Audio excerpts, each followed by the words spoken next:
La campagne électorale en Espagne, à quelques jours du scrutin, elle a pris un tour très violent hier soir. Le Premier ministre Mariano Rajoy, en campagne, a été violemment frappé au visage par un jeune passant alors qu'il se trouvait dans son fief de Galice, tout près de la ville de La Corogne. C'est un geste qui a été condamné par tous les autres leaders de parti aujourd'hui. Joseph Emmanuel.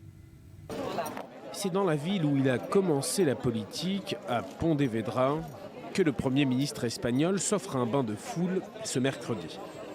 Un jeune homme s'approche et lui demande un selfie, puis tout bascule. Mariano Rajoy reçoit un violent coup de poing au visage. Il perd l'équilibre et ses lunettes se brisent. L'agresseur est immédiatement maîtrisé par les forces de sécurité. Et malgré la confusion et le choc de l'agression, le chef du gouvernement espagnol reprend son chemin. Je suis bien, très bien. Il n'y a aucun problème du tout. Aucun problème et le Premier ministre part rejoindre la Corogne pour un grand meeting sous les applaudissements des passants. Applaudissements aussi pour l'agresseur quand il sort menotté du commissariat. Un signe peut-être de l'impopularité grandissante du chef du gouvernement.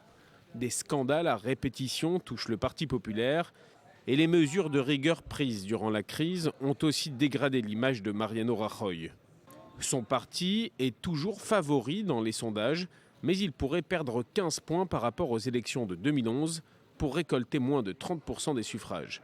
À 3 jours des élections législatives, cette agression a été unanimement condamnée par la classe politique. Le secrétaire général du Parti socialiste a brièvement interrompu un meeting pour informer le public de l'agression et condamner publiquement ce geste. Le jeune parti de gauche, Podemos, de son côté, a communiqué via Twitter, affirmant que la violence n'a pas sa place dans une démocratie. Des attentions loin du climat qui régnait lundi soir entre Mariano Rajoy et Pedro Sánchez. Ce débat télévisé a atteint, selon certains, une violence verbale encore inédite.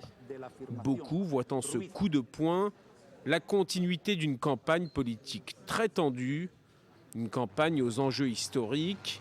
L'Espagne a l'un des taux de chômage des jeunes les plus élevés de l'Union européenne.